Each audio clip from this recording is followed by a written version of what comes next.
पुनीत को यहाँ अपनी ऑफिस में देखकर मैं बहुत उत्सुक हूँ। थोड़ी देर पहले हम गणित संबंधी बातचीत कर रहे थे और पुनीत ने एक बहुत ही आकर्षक चीज का जिक्र किया। हाँ, मैं सलमान को बेनफोर्ड नियम के बारे में बता रहा था। बेनफोर्ड नियम क्या होता है? ये एक ऐसी प्रक्रिया है जो हमें संख्याओं को वास्तविक दुनिया में देखने पर मिलती है। उदाहरण के तौर पर हमारे पास यहाँ पर कुछ आलेख हैं। अगर हम यहाँ सभी देशों की जनसंख्याओं को लेते हैं तो यहाँ किसी भी देश की जनसंख्या का पहला अंक क्या होगा? ये 10 लाख, 1,000 या 1 लाख या फिर कुछ और भी हो सकता है। चलिए हम 1 से शुरू करते हैं। तो यहाँ कितने देशों की जनसंख्या 1 से शुरू हो रही है? शायद ऐसे 27 देश हैं। हाँ, लगभग 27। तो ये वो सारे देश हैं जिनकी जनसंख्या 1 से शुरू होती है। यहाँ देश की जनसंख्या 1 या 17 या फिर 1 करोड़ भी हो सकती है। इस तरह वो सभी देश जिनकी जनसंख्या 1 से शुरू होती है वो सभी इस समूह में होंगे। हाँ, इसी तरह अगर जनसंख्या 2 से शुरू होती है तो वे देश दूसरे समूह में होंगे और आगे भी इसी तरह होगा। हाँ, सही कहा, इसी तरह आगे भी होगा। हम इसे गहरे रंग से चिन्हित करते हैं। हाँ, ये ठीक है। हाँ, ये रंग अच्छा है। ये नीला रंग ठीक से नजर आ रहा है। तो यहाँ इस प्रश्न में हमारे पास यादृच्छिक संख्याएं हैं। हाँ, पहले अंक के लिए ये लगभग यादृच्छिक, रैंडम है। हाँ, क्योंकि अलग अलग देशों की जनसंख्या में बहुत ज्यादा अंतर होता है। कुछ की जनसंख्या करोड़ों में है और कुछ की केवल हजारों में है। तो ऐसा क्यों है कि यहाँ पर ऐसे देश ज्यादा हैं जिनकी जनसंख्या 1 से शुरू होती है? हाँ, ये कोई छोटा अवसर नहीं है। हम यहाँ इस बारे में भी बात कर रहे हैं कि विषम संख्याओं के एड्रेस मिलने की संभावना सम संख्याओं के एड्रेस मिलने से ज्यादा होती है। हाँ, इसके बारे में मैंने हाल ही में सीखा है। ये सही भी है क्योंकि ज्यादातर प्रत्येक घर के एड्रेस में 1 या 10 होता है। हाँ, अगर आपकी गली में घरों की संख्या 1 से शुरू होती है और आपकी गली में घरों की कुल संख्या विषम है तो आपकी गली में सम संख्या से ज्यादा विषम संख्या से शुरू होने वाले घर होंगे। हाँ, बिल्कुल सही कहा। लेकिन अगर घरों की संख्या सम है तो सम और विषम संख्या से शुरू होने वाले घरों की संख्या समान ही होगी। सही कहा। हाँ, तो हम कह सकते हैं कि इस स्थिति में सम संख्या से ज्यादा विषम संख्या मिलने की संभावना है। लेकिन घरों की संख्या वाली प्रक्रिया में विषम संख्या वाले घर होने की प्रायिकता सम संख्या वाले घरों से केवल थोड़ी सी ज्यादा है। बल्कि हम कह सकते हैं कि विषम संख्या वाले घरों की संख्या केवल 1 ज्यादा होगी। और ये बिल्कुल वैसा है जैसा हमने अनुमान लगाया था।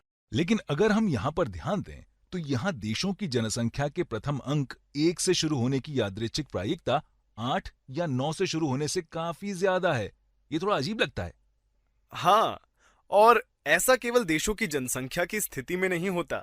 अगर आप वित्तीय तौर पर बात करें, जैसे कि एक कंपनी कितना धन कमाती है। हाँ, इस स्थिति में भी अक्सर पहला अंक 1 ही होता है। बिल्कुल सही कहा। यहाँ हमारे पास एक और आलेख है जो बिल्कुल अलग है। ये भौतिक नियतांक यानी फिजिकल कांस्टेंट का पहला अंक है। तो भौतिक नियतांकों के उदाहरण क्या हो सकते हैं? मुझे नहीं पता यहाँ कौन कौन से नियतांक का प्रयोग किया गया है, लेकिन मान लेते हैं ये गुरुत्वीय नियतांक जैसा ही कुछ होगा। ये थोड़ा अजीब लग रहा है क्योंकि ये उन मात्रकों पर निर्भर करता है जिनका हम प्रयोग करते हैं और ये उन सभी चीजों पर भी निर्भर करता है जिन्हें हम इसके बारे में मानते मतलब अज्यूम करते हैं। लेकिन यहाँ भी जब हम कोई स्वैच्छिक भौतिक नियतांक का प्रयोग कर रहे हैं तब भी इन भौतिक नियतांकों में सबसे महत्वपूर्ण अंक 1 ही है। ये लगभग पूरी तरह से बेनफोर्ड नियम का पालन कर रहा है। आपको ये काफी आश्चर्यजनक लग रहा होगा। हाँ, वैसे बेनफोर्ड ये चश्मे वाला व्यक्ति है। अरे हाँ, आप सोच रहे हैं बेनफोर्ड कौन है? ये दोनों बेनफोर्ड नहीं हैं। हाँ, ये ऊपर दाढ़ी वाला व्यक्ति बेनफोर्ड नहीं है, ये बेनफोर्ड है और स्पष्ट रूप से इनके नाम पर बेनफोर्ड नियम का नाम रखा गया है। हाँ, दाढ़ी वाले व्यक्ति का नाम साइमन न्यूकॉम्ब है। Simon Newcomb. हाँ, हमने इन्हें यहाँ पर इसलिए रखा है क्योंकि ये पहले व्यक्ति थे जिन्होंने बेनफोर्ड नियम का वर्णन किया था। निश्चित रूप से उन्होंने इसका नाम बेनफोर्ड नियम नहीं रखा था। हाँ, सही कहा। तो प्रश्न ये है कि इसकी बिल्कुल सटीक स्थिति क्या होगी। मेरा मतलब ये है कि जब हम यादृच्छिक आंकड़े लेते हैं तो हमें बेनफोर्ड नियम का बिल्कुल सटीक आलेख नहीं मिलता। जैसे कि अगर हम इस देशों की जनसंख्या वाले आलेख को देखें, ये बेनफोर्ड नियम के काफी करीब है। हमने यहाँ बहुत कम आंकड़े लिए हैं। हाँ, अगर हम यहाँ लगभग 200 देशों को लेते तो ये बेनफोर्ड नियम के थोड़ा ज्यादा नजदीक होता। हाँ, अभी ये बिल्कुल सटीक नहीं लग रहा है। क्योंकि यहाँ देशों की संख्या काफी कम है। अब अगर हम इस भौतिक नियतांक वाले आलेख को देखें तो मुझे नहीं पता यहाँ पर भौतिक नियतांकों के कितने यादृच्छिक प्रतिदर्श रैंडम सैंपल लिए गए हैं, लेकिन ये बेनफोर्ड नियम के काफी करीब है। ऐसे कई और भी तरीके हैं जिससे हम इसे और ज्यादा स्पष्ट रूप से दर्शा सकते हैं। हाँ, जब हम इस आलेख को देखते हैं तो ये स्पष्ट रूप से बेनफोर्ड नियम को दर्शाता है। तो यही वो वक्र यानी कर्व है जिसे हम इन दूसरे आलेखों से दर्शाने की कोशिश कर रहे थे। यहाँ रोचक चीज ये है कि हम कई गणितीय तरीकों से भी इसका निर्माण कर सकते हैं, जैसे कि 2 की घात या फिबोनाची श्रेणी।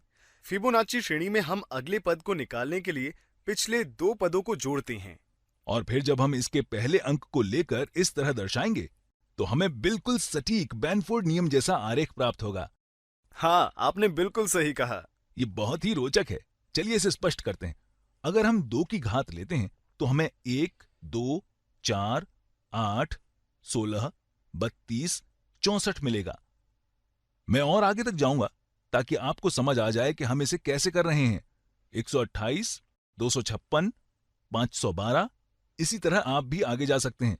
चलिए अब देखते हैं कि इनमें से कितनी संख्याएं 1 से शुरू हो रही हैं।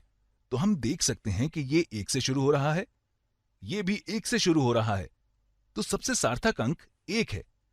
ये भी 1 से शुरू हो रहा है। इस तरह हम 1 से शुरू होने वाली संख्याओं को ज्ञात कर सकते हैं और फिर हम उसे यहां आलेखित कर सकते हैं। अब ये 2 से शुरू हो रहा है और ये 2 से शुरू हो रहा है।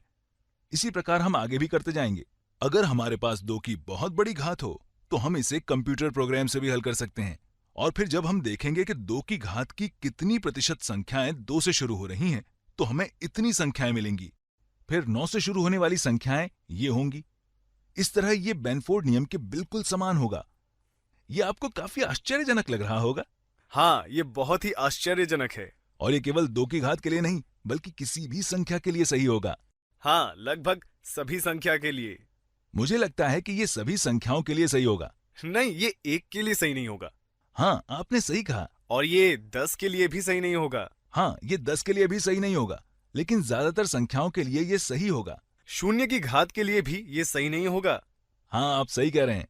0, 1, 10 इस तरह की संख्याओं के लिए ये सही नहीं होगा, लेकिन ये बाकी सभी संख्याओं के लिए सही होगा।